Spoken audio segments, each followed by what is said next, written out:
Hi, Phil Henderson here, Arizona Rock and Mineral. I'm going to do a little documentary on the Santa Fe Railroad. The train we're going to feature is the Grand Canyon Limited.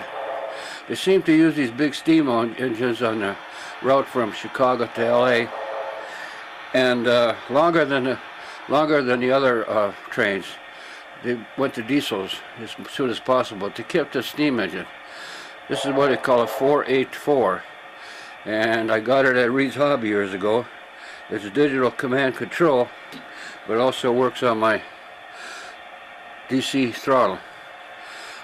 And you can see that it has a rather large tender, and they burned oil in those days, I guess. A lot easier than fighting with coal. Now, this train was the workhorse of the Santa Fe, and it had what you call a head-end car. Found this at a hobby shop, totally surprised me. The Santa Fe and Fred Harvey had a real good association.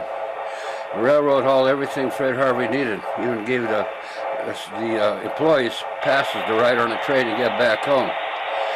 They had a meat processing plant in Newton, Kansas, where they prepared a lot of food and shipped it by rail in this reefer car. And at the El Tovar, there was a tunnel from the train tracks to the El Tovar basement where they could bring stuff in no matter what the weather was. The next car in line here is what we call a head-end car also. They had a central laundromat in Newton.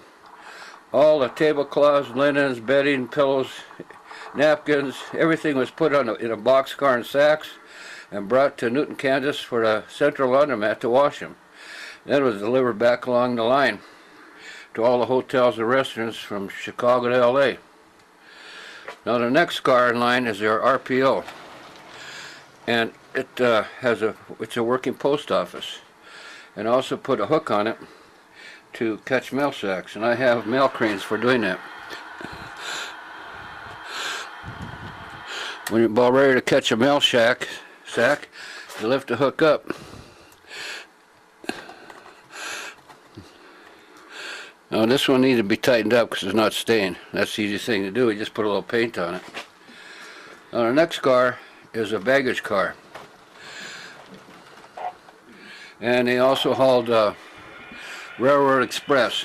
In the old days before UPS and FedEx, the railroads hauled all your packages.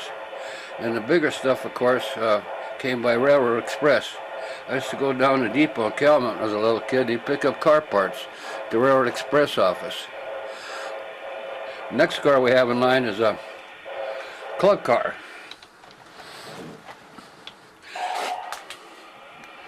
It's an old Walters kit. They haven't made this for 40, 50 years. But I turned it into what they call a combination car.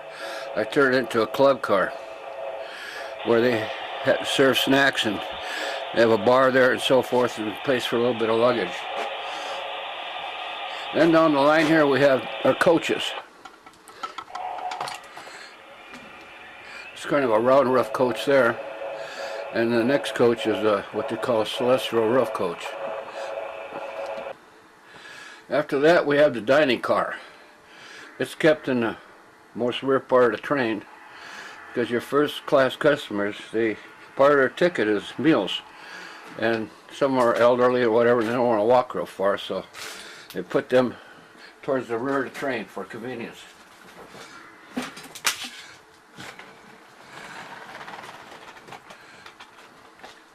A little problem there. However, here's a good time to explain what these are.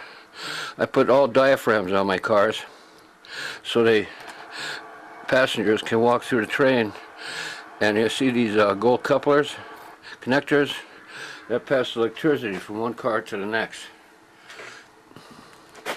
Then behind that we have a couple of sleeper cars, first class cars.